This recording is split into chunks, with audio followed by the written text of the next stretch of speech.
आवाज़ इंडिया के सारे ही दर्शकों को तथा उनके माध्यम से भारत का संविधान, जिन्हें भारत के सार्वभौम लोग कहते हैं, उन लोगों को साधुवाद, विनम्र अभिवादन, उनके प्रति मंगल कामना और सप्रेम जय भीम। मैं आज आप लोगों से इस विषय पर चर्चा करने जा रहा हूँ।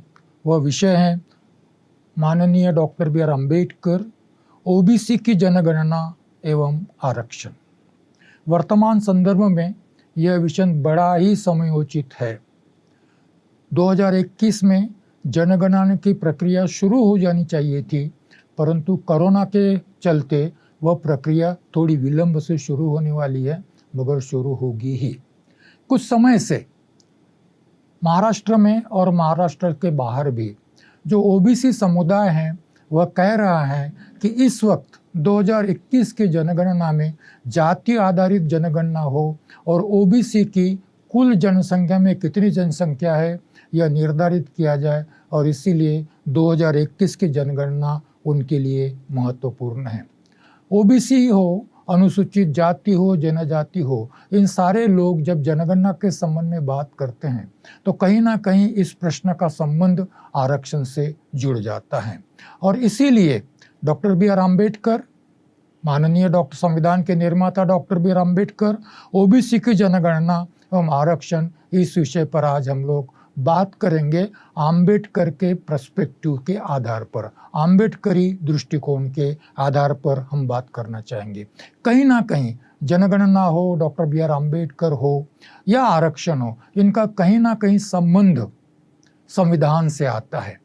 संविधान हम भारतीयों का संविधान है, हम भारत के लोगों ने उसको स्वीकृत किया है, अधिनियमित किया है, अंगीकृत किया है और स्वयं को समर्पित भी किया है। इसलिए जब भी संविधान से संबंधित कोई प्रश्न उपस्थित होता है तो सारे भारतीयों ने यह हमारा प्रश्न है, हमारे से संबंधित प्रश्न है, इस दृष्टिकोण से इस प्रकार के प्रश्न को देखना चाहिए, इस प्रकार से यह देखा जाना चाहिए।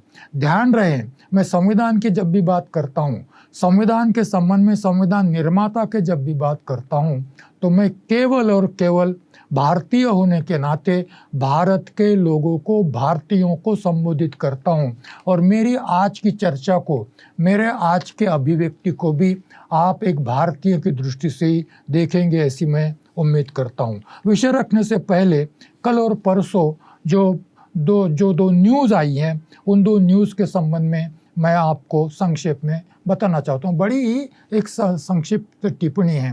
कुछ दिन पहले मोदी सरकार ने, मोदी सरकार ही कहूँगा मैं, भारत सरकार नहीं कहूँगा, क्योंकि सारे ही लोग, विशेषतः बीजेपी के लोग, मोदी सरकार कहते हैं, भारत की सरकार नहीं कहते हैं, तो मैं भी मोदी सरकार कहूँगा। मोदी सरकार ने अपने मंत्रिमंडल का विस्तार किया, और मंत्रिमंडल का विस्तार करते समय ऐसा कहा जा रहा है कि मंत्रिमंडल में ओबीसीयों की संख्या बहुत अधिक है, ओबीसीयों का प्रतिशत सबसे अधिक है। और इसी का आधार लेकर महाराष्ट्र के भूतपूर्व मुख्यमंत्री देवेंद्र फडणवीस जी ने कहा है कि यह सरकार तो ओबीसी की सरकार है। पहली बार भारत में स्वतंत्रता प्राप्ति के बाद 1952 से लेकर तो 2021 तक कभी भी इस प्रकार का परिवर्तन नहीं हुआ, इस प्रकार की सरकार अस्तित्व में नहीं आई। पहली बार भारत में ओबीसी की सरकार अस्तित्व में आई है। और फिर यदि फडणवीस की बात मान ली जाए, ओबीसी का सबसे अधिक प्रतिनिधित्व मंत्रिमंडल में है, यह यदि स्वीकार किया जाए तो परसों ही लोकसभा में केंद्रीय गृह राज्य मंत्री नित्यानंद राय एक बयान देते हैं, और बयान में कहते हैं कि 2021 की जनगणना जाति आधारित जनगणना नहीं होगी, केवल अनुसूचित जाति और अनुसूचित जनजातियों की संख्या ही जाति आधारित लिखी जाएगी, या उनकी जनगणना ही जाति आधारित होगी। अन्य किसी की भी जनसंख्या जाति आधारित आगणन नहीं किया जाएगा। उनको जाति के आधार पर उनका जनसंख्या में उनका प्रतिशत निर्धारित नहीं किया जाएगा। ओबीसी की सरकार बन गई है ऐसा दावा किया जा रहा है, और उसी समय ओबीसी लोग जाति आधारित जनगणना की मांग करते हैं। इस कुल जनसंख्या में भारत के ओबीसी कितने प्रतिशत है ये निर्धारित हो ऐसी मांग करते हैं, और उसी समय पार्लियामेंट में एक गृह मंत्री का बयान आता है कि 2021 की जनगणना जाति आधारित जनगणना नहीं होगी। तो यह वर्तमान परिप्रेक्ष्य है इस प्रश्न के संबंध में, क्योंकि हम ओबीसी की जनगणना और आरक्षण की बात कर रहे हैं डॉक्टर अंबेडकर के पर्सपेक्टिव में। जब मैं बात करूंगा तो उसमें कुछ शब्द आएंगे। यह शब्द सारे ही आरक्षण से संबंधित है, और दुनिया में कहीं कहीं इन शब्दों का प्रयोग किया जाता है, तो उन शब्दों को समझने का प्रयास सर्वप्रथम करना होगा। Reservation, affirmative action. रिजर्वेशन मतलब आरक्षण, अफर्मेटिव एक्शन मतलब सकारात्मक कृति। भारत में आरक्षण है, परंतु दुनिया में जहाँ भी समाज के जो शोषित वंचित वर्ग है उनको अन्य वर्गों के स्तर पर लाने के लिए शासन द्वारा जो विशेष प्रोग्राम, जो विशेष योजनाएं, जो विशेष उपाय योजना की जाती हैं उनको अफर्मेटिव एक्शन भी कहा जाता है। भारत में आरक्षण भी है और अफर्मेटिव एक्शन भी है, और इसीलिए आरक्षण अफर्मेटिव एक्शन का भाग है, परंतु फिर भी भारत में आरक्षण का अलग से विचार किया जाता है। अफर्मेटिव एक्शन मतलब जो पिछड़े हुए हैं, शोषित है, वंचित हैं, उनके लिए सरकार द्वारा की गई विशेष उपाय योजनाएं, परंतु आरक्षण नहीं। तो इस प्रकार की जो उपाय योजनाएं की जाती हैं उसको अफर्मेटिव एक्शन कहा जाता है। दुनिया में हर कहीं है, जैसे अमेरिका में ब्लैक्स है, अमेरिका में ब्लैक है, और ब्लैक और वाइट की तुलना में ब्लैक पिछड़े हुए हैं, वंचित है, शोषित माने जाते हैं, और उनके उत्थान के लिए आरक्षण की बात नहीं करता अमेरिका। उनके उत्थान के लिए जो अलग अलग कार्यक्रम स्वीकृत किए जाते हैं उनको अमेरिका जैसे देश में अफर्मेटिव एक्शन कहा जाता है। यूरोप में भी अनेक देश में इस प्रकार से अफर्मेटिव एक्शन किए जाते हैं। दूसरा है प्रोपोर्शनल रिप्रेजेंटेशन और एडिक्वेट रिप्रेजेंटेशन। ओबीसी के आरक्षण के बारे में यह बात हमेशा आती है, क्योंकि अनुसूचित जातियों को जो आरक्षण दिया गया है उनको कहते हैं प्रोपोर्शनल रिप्रेजेंटेशन। उनकी कुल जनसंख्या में उनकी जनसंख्या का जितना अनुपात है उस आधार पर उनको जो आरक्षण दिया गया है इसे कहा जाता है प्रोपोर्शनल रिजर्वेशन या प्रोपोर्शनल रिप्रेजेंटेशन, अनुपातिक प्रतिनिधित्व। परंतु मंडल आयोग के अनुसार ओबीसी की जनसंख्या 52% होने के बाद भी उन्हें जब 27% आरक्षण दिया गया है तो अनुच्छेद 16(4) में भी और सर्वोच्च न्यायालय के इंदिरा साहनी के जजमेंट में भी और मंडल आयोग में भी इसको अनुपातिक प्रतिनिधित्व नहीं कहा है, इसको एडिक्वेट रिप्रेजेंटेशन कहा है। एडिक्वेट रिप्रेजेंटेशन और प्रोपोर्शनल रिप्रेजेंटेशन, यह दो बातें अलग अलग है। बाद में शब्द आते हैं equality of status and opportunity. यह बात प्रियम्बल में कही गई है। आरक्षण का अंतिम उद्देश्य भारत के समाज में equality of status and opportunity को प्रस्तापित करना है। इसका अर्थ यह है कि आरक्षण के लिए आरक्षण नहीं, आरक्षण आर्थिक उत्थान के लिए नहीं, आरक्षण तुम्हें और मुझे नौकरियां प्राप्त हो सरकार की, इसलिए आरक्षण नहीं है। आरक्षण है समाज में equality of social status and opportunity की स्थापना के लिए, इक्वेलिटी के सिद्धांत की स्थापना के लिए, समानता के सिद्धांत की स्थापना के लिए आरक्षण है। और इसीलिए आरक्षण के संबंध में हमेशा आता है आरक्षण भेदभाव। जहाँ भेदभाव है वहाँ वो भेदभाव नष्ट करने के लिए कुछ देशों में आरक्षण जैसे प्रावधान किए जाते हैं। भारत में आरक्षण भेदभाव, भारत में समाज में अनुसूचित जातियों के साथ, अनुसूचित जनजातियों के साथ और ओबीसीज के साथ, जिनको ज्योतिबा फुले शूद्र कहते हैं, इनके साथ सामाजिक भेदभाव किया गया। और उस सामाजिक भेदभाव के चलते आज भी वह पीड़ित है, वंचित है, शोषित है। और इसीलिए उनको अन्यों के समान स्तर पर लाने के लिए जो विशेषाधिकार दिया गया है उसे हम आरक्षण कहते हैं, इसको कहते हैं भेदभाव। परंतु आरक्षण स्वयं एक भेदभाव है, इसको अनुकूल भेदभाव कहते हैं। किसके लिए अनुकूल? जो पीड़ित हैं उनके लिए। और इसीलिए इसको डिस्क्रिमिनेटिंग इक्वलिटी यह शब्द प्रयोग भी किया जाता है। डिस्क्रिमिनेटिंग इक्वलिटी का अर्थ यह है कि समानता प्रस्तापित करने के लिए समानता जिनको नकारी गई है ऐसे वर्गों के प्रति अनुकूल भेदभाव जो किया जाता है उसको डिस्क्रिमिनेटिंग इक्वलिटी कहा जाता है। मैं विस्तार से इसमें जाऊंगा नहीं। कभी कभी इसको कॉम्पेंसेटरी डिस्क्रिमिनेशन भी कहते हैं। सर्वोच्च न्यायालय के निर्णय में यह शब्द बार बार आता है। इसका अर्थ यह है कि भूतकाल में जो भेदभाव किया गया उसके दुष्परिणाम वर्तमान में भी जिनके प्रति भेदभाव किया वो भुगत रहे हैं, और इसीलिए भूतकाल के भेदभाव का परिणाम भुगत रहे हैं, इसलिए उनको क्षतिपूर्ति मिले, इसलिए उनके लिए अनुकूल भेदभाव किया जाता है। उसको कॉम्पेंसेटरी डिस्क्रिमिनेशन कहते हैं।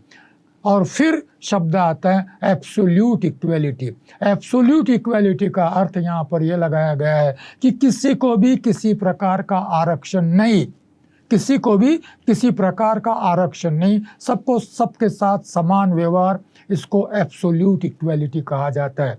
परंतु आरक्षण के माध्यम से समानता प्रस्तापित करने के प्रयास को रिलेटिव इक्वलिटी भी कहा गया है। रिलेटिव इक्वलिटी का अर्थ होता है कि कभी कभी असमान लोगों के साथ समानता प्रस्तापित करने के लिए असमान व्यवहार करना पड़ता है। समानता प्रस्तापित करने के लिए असमान व्यवहार असमानों के साथ जब किया जाता है तो उसे रिलेटिव इक्वलिटी भी कहते हैं। ये शब्द जब मैं आपसे वार्तालाप करूंगा, जब मैं आपसे आपके प्रति अभिव्यक्त होऊंगा, तब शायद ये शब्द उस अभिव्यक्ति में आने की संभावना है। इसीलिए पहले मैंने उनका स्पष्टीकरण आपको दे दिया है। हम में से बहुत सारे लोग जानते हैं कि राजर्षि छत्रपति शाहू महाराज को आरक्षण का जनक कहा जाता है। राजर्षि छत्रपति शाहू महाराज को आरक्षण का जनक कहा जाता है। 26 जुलाई 1902, 26 जुलाई 1902, अभी कितने साल हो गए हैं? 119 साल हो गए हैं।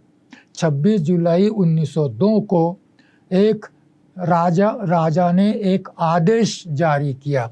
उसमें वो कहते हैं, from the date of this order 50% of the vacancies that may occur shall be filled by recruits from among the backward classes.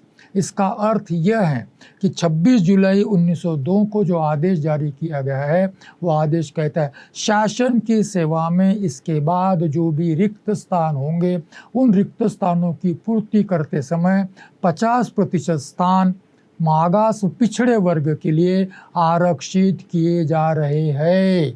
पहली बार पिछड़े वर्गों को महाराजा ने आरक्षण की घोषणा की, और उसके बाद पिछड़ा वर्ग कौन है इसकी भी व्याख्या करते हैं, और उसके लिए कहते हैं, for the purpose of this order the backward classes shall be understood to mean all the castes other than Brahmans, Prabhu, Shenvi, Parsi और एडवांस क्लासेस। ब्राह्मण, प्रभु, शेनवी, पारसी और अन्य उन्नत वर्गों को छोड़कर बाकी सारे ही लोग बैकवर्ड क्लास के कहे जाएंगे। अब चलिए हम आते हैं संविधान की तरफ। संविधान के भाग 3 में, संविधान भाग 3 शीर्षक फंडामेंटल राइट्स। फंडामेंटल राइट्स में अनुच्छेद 15(4) और अनुच्छेद 16(4) इनके अधीन 15(4) के अधीन अनुसूचित जाति, अनुसूचित जनजाति, और अन्य पिछड़े वर्ग को शिक्षा संस्थानों में प्रवेश के लिए आरक्षण दिया गया है। इसको कहते हैं अनुच्छेद 15(4). अनुच्छेद 16(4) में अनुसूचित जाति, अनुसूचित जनजाति और अन्य पिछड़े वर्ग को शासन की, सरकार की सार्वजनिक सेवाओं में आरक्षण दिया गया है और इसीलिए अनुच्छेद 15(4) और 16(4) यह आरक्षण के अनुच्छेद के नाम से जाने जाते हैं, जिनका अंतर्भाव फंडामेंटल राइट्स में है। अंडरलाइन कीजिए, फंडामेंटल राइट्स है। इसलिए अनुसूचित जाति जनजातियों को इन दोनों अनुच्छेदों के अधीन जो आरक्षण दिया गया है वह आरक्षण फंडामेंटल राइट है। फंडामेंटल राइट क्या होता है इसकी मैं बाद में आपसे बात करूंगा, अभी इतना जान लीजिए यह फंडामेंटल राइट है।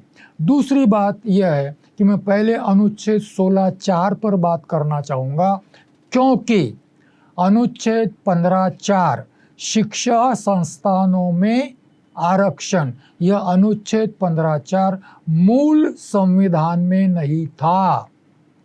शिक्षा के क्षेत्र में आरक्षण का अधिकार मूल संविधान में नहीं था।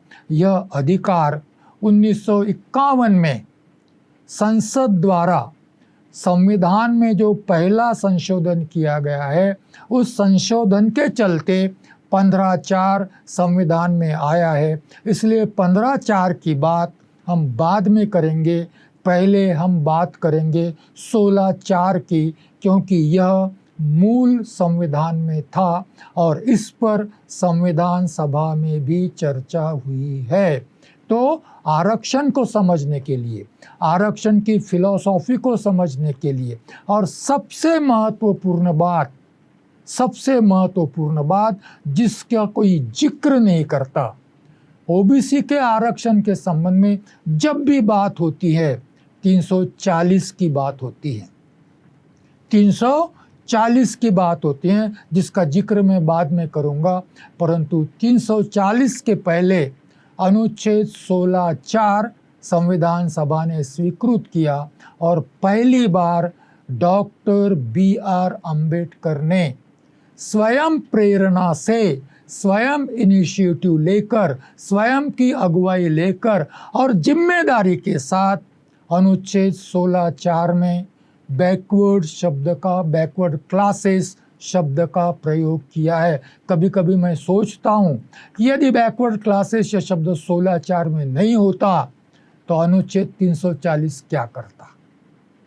16(4) में यदि बैकवर्ड शब्द नहीं होता तो अनुच्छेद 340 क्या होता, इसके संबंध में हम अभी बात करेंगे। परंतु अनुच्छेद 16(4) जब मसौदे में था तब वह अनुच्छेद 10(3) था।